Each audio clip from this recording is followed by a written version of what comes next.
Hello everyone, my name is Blake. Welcome. Today I want to talk about my favorite reads of the year so far. I feel like normally for this video I would talk about all of the 4.5 and 5-star reads I've had, but I have not had very many of those this year, so I'm going to go through the first 6 months of the year and name my favorite book from each month. Most of them are 4 stars. And I have quite a few surprises here, and I'll just get into those as I go. In January, I have cheated a bit. I finished the last 15 or 20 pages in February, but I read the majority of this in January, so I'm counting it for this month.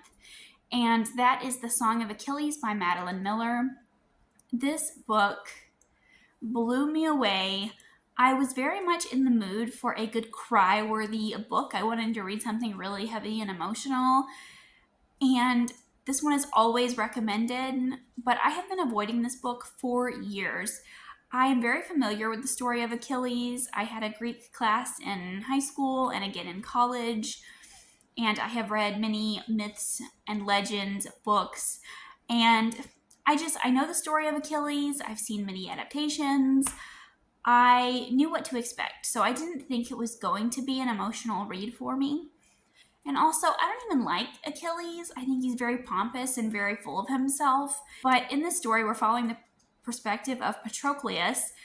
And we, in this first half, follow him and Achilles as they grow up together.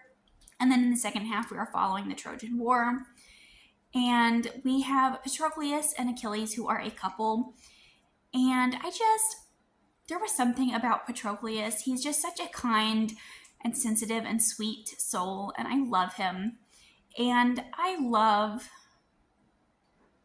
just his dialogue, reading from his perspective. He has just so many, beautiful thoughts. I feel like this book was beautifully written. I love reading about how he loved Achilles. And while, quite frankly, I don't get it, like I personally don't like Achilles, but I'm glad that Patroclus has someone. And I really wish I knew why Achilles loved Patroclus, which I know why I love him, but I wanted to see from Achilles' perspective. But we didn't get that. But those were like my only nitpicks. The rest of this book was absolutely phenomenal. I loved just the writing in this. There were so many good quotes. I'm still thinking about this book months later. I really want to go back and reread it and just go through and annotate this book. And I ended up, getting a little emotional at the end, which I was not expecting at all. Because, like I said, I knew this story and I didn't really care about what happened to any of the characters. So, for the author to take that and make it new and make it feel fresh, I really appreciated. And I feel like I can understand and see Achilles through a different and better perspective through this story. In February, I had yet another surprising read, and that is Heartless Hunter by Kristen Cicarelli. I absolutely loved this book. In this book, we are following our two main characters, Rune and Gideon. Rune is a debutante in this Victorian era society, and she lives in this world where being a witch is illegal, and these witches are tortured and killed. And Rune herself is a witch, but she is keeping this secret. And at night, she runs around as the Crimson Moth, freeing these witches. And we follow Gideon, who is captain of the guard, and he is the one in charge of capturing these witches. And he has killed more witches than anyone else. And he suspects that Rune is the Crimson Moth. So he plans to date her to get more information from her, while Rune suspects that Gideon knows the location of this very prominent and powerful witch. So she is trying to get close to him to get information to free this witch. So they are both trying to play each other. And I just had a phenomenal time reading this one. I gave it 5 stars, and it is pitched as a YA book. I definitely don't really feel that way. Maybe upper YA, but I think it leans more adult, definitely. It covers a lot of dark content. The witches cut themselves to perform magic. So we have elements of self-harm, we have sexual assault, torture, on-page deaths. So it's a pretty intense book for a YA, but I loved this world. I really liked the setting and following both Gideon and Rune. I just loved that they were both keeping secrets from one another, and you know, as the reader, that the secrets are going to come out. And that is always such a good time. I just loved the anticipation of waiting for the reveal. And I will say this book is very predictable in some plot twist, which I won't go into, but I feel like a lot of people might be disappointed in that regard. But I guessed a major plot twist long before it was revealed, and I couldn't wait for it to be revealed because I couldn't wait for the characters' reactions to this information. So even though it was predictable, I still had a good time in that regard. And it ends on a massive cliffhanger, which blew my mind. This book went in a direction that I was not expecting. It took a darker twist than I thought. Would absolutely recommend to fans of Serpent and Dove. It does feel a bit darker than Serpent and Dove, a bit older maybe, but it was, if you like the Witch and Witch Hunter thing, read this book. It is so underrated and so good. And I feel like this book does this thing with tropes where it takes very common tropes and it twists them just a bit. So it is kind of tropey, but I feel like it makes them feel a bit fresh. In March, I have The Heroes by Joe Abercrombie. This is definitely not a surprise for me. I knew I was going to really enjoy this book, and I'm very glad that it didn't let me down. In this book, we're following a 3-day battle, and we are following characters from both sides of the war, and we're just head hopping over the course of the battle, and it was so intense, so good, very action-packed. We had these moments where we had these very emotional and heavy fight scenes, and then we have these very quiet moments kind of on the front lines when the battle is not being started yet, and the characters are just writing letters to home, to their families, trying to spend time with their loved ones and their friends before the battle starts. And if you are a fan of the Battle of Helm's Deep from Lord of the Rings, I love that scene in the films, and this is what the book felt like. And we have both old and new characters that we see here, and in typical Joe Abercrombie fashion, we have these very unlikable characters that we are kind of rooting for, and the sense of humor is very just on brand for the First Law world. I really enjoy the morbid and sarcastic kind of sense of humor that Abercrombie has, and that is just woven throughout this book so well. There is a character death in here that had me cackling at just the ridiculousness of it, and I had to tell a friend immediately that I was putty reading it with. I was choking on my tea at work, so this totally ridiculous scene, and people are making jokes in battle, and they're trying to stay lighthearted and positive while everything is going to hell. And I feel like Joe captures that so well in this book. For the month of April, I have Where the Dark Stands Still by A.B. Poranek, and this is a YA fantasy where we have Polish mythology and folklore elements. And in this book, we're following Liska, and she was born with magic, and she's kind of shunned by the people in her village for this magic. So she goes out into the dark forest to find this enchanted flower that will grant her a wish so that she can wish her magic away. But on the way, she runs into the Lezi, who is the guardian of the forest, and he tells her that he does not want her to give her magic away because he's like, why would you do that?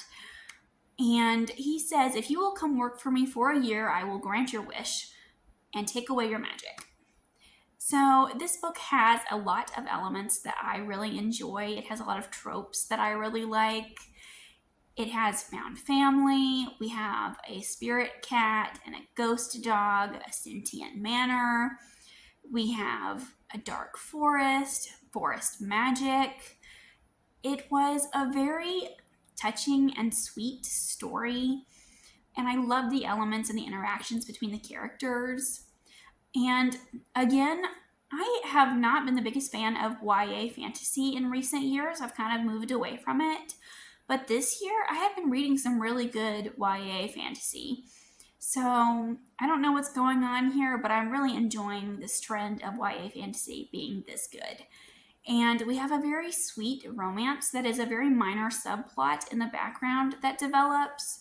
And it's a very wholesome sort of romance. And it's not like the brooding alpha male that I'm so sick of seeing. We have a very sweet and kind man. It seems kind of rugged and kind of rough around the edges whenever we first meet him, and maybe even somewhat unlikable. But as the story progresses and we learn more about him, it's just a really sweet romance. And Liska is also a really sweet and wonderful character as well. And I feel like we don't have very many women who are reserved and kind in YA fantasy. I feel like we have a lot of outgoing heroines, but not really the reserved ones. And I feel like Liska definitely falls into that category. And this book reminds me a lot of The Bear and the Nightingale, not just because of the Polish folklore elements, but I think it blends magic and religion and discussions around magic and religion really well. And I think that it just ticked all of the boxes that The Bear and the Nightingale ticked for me.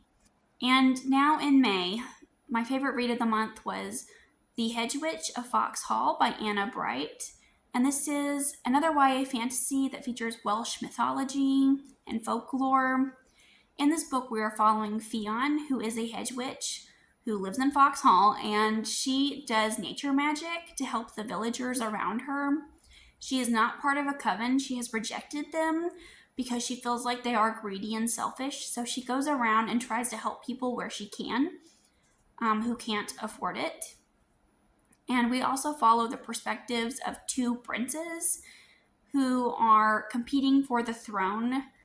And the magic in this land is dying. The mythical creatures have long gone, and the magic gets smaller and smaller with every passing year. And Fionn really wants to bring the magic back because she believes that that's how it should be. And Fionn is such a likable character, I think. She is very unique in terms of YA characters. Similar to Liska, she is not very outgoing or adventurous or over the top. She's very content just living her simple life. This book has a lot of cottagecore type elements. She has a little fox familiar and she performs nature magic, and she sings to the earth to convince it to do what she wants it to. And she's definitely not a powerful witch, and I think that's something that I really like. She has no idea if she can complete the task of bringing magic back, but she wants to try, and she feels like she's in way over her head. And I feel like we don't see those types of characters very often. I feel like we normally see, the best or the most powerful or the most special snowflake out there. And here we just have Fionn, who is, collecting dirt and leaves and twigs. She sleeps on the ground. She looks like she's feral. She's got twigs and branches and leaves sticking out of her hair. And she's always dirty. And the prince that she's with is always giving her a hard time and thinking that she looks disgusting. And Fionn just doesn't care because she only wants to bring the magic back. And I think she is like such a gentle soul. And that's what I liked about her character. I will say, going into this book, I was really worried. I didn't think I was going to like it. I just picked it up because the library had it available.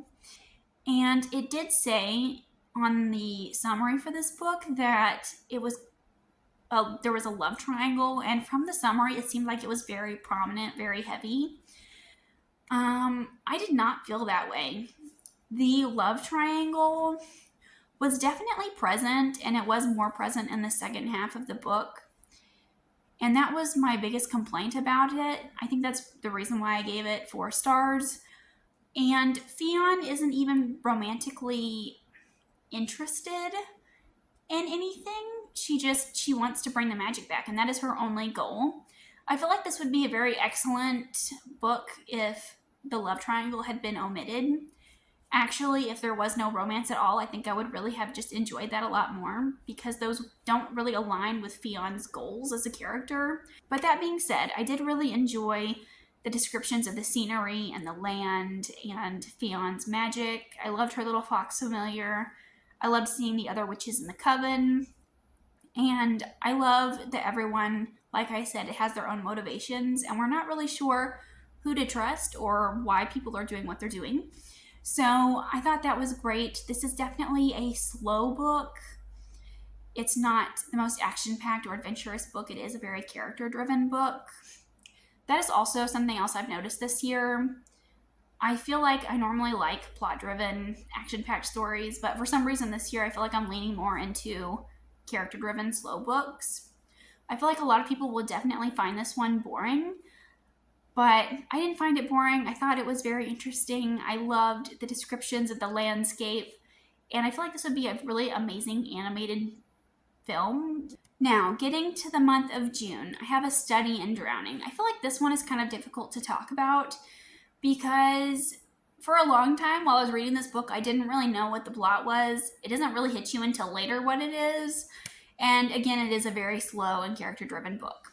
So we are following our main character, Effie, and she is going to this architecture college. She's always wanted to go to the literature college, but women are not allowed. So she kind of goes to the architecture college where she is the only woman. And there is this author named Murden that she is absolutely obsessed with. And a couple of months before this book begins, he passes away. And Murden is her favorite author. She's read all of his works. She has them memorized. And she gets the opportunity to go to his mansion and rebuild it as an architecture student. So off she goes. And Effie is a really interesting character. I didn't like her originally, but there were definitely some things about her that piqued my interest as the story progressed. It's revealed to us that she is perhaps not the most normal. She has visions of the Fae, and everyone kind of thinks she's crazy. And we don't really know what's going on with her. We don't know if she's a reliable narrator or not. There are definitely moments when you're like, is that really happening, or is this in her head?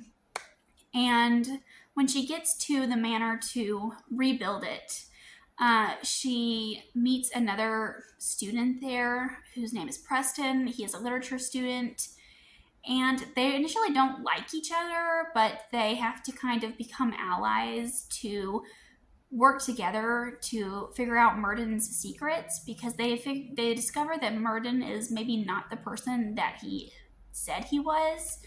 And this book also covers a lot of heavy themes. Again, it's marketed as YA, but I think this one leans more adult as well. We have Effie has been sexually assaulted by her advisor in this college before the events of this book. And we see her kind of struggling with the trauma of that. And we talk a lot about sexism in academia and sexism in literature.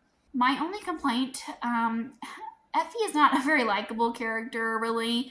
And she is very awful to Preston in the beginning because Preston is of a different nationality, or he's from a different country. I'm not really sure. The world building is not really explained in this book. But we have Effie being awful to him because he's of a different country or nationality. And Effie herself is treated horribly because she's a woman in this architecture college. And like, come on, Effie, like, you should know better. And she does address this later on in the book, but I didn't feel like it was enough. She just says that she's sorry And I really wanted Effie to really look at her views and beliefs. And I'm hoping that gets explored more in book 2. I will say I do wish that the fantasy elements were a little more present. Let me know if you have read any of these books. Let me know what your favorite read of the year so far has been. I'm really curious to know. Thank you for watching. I'll see you again with another video soon. Bye.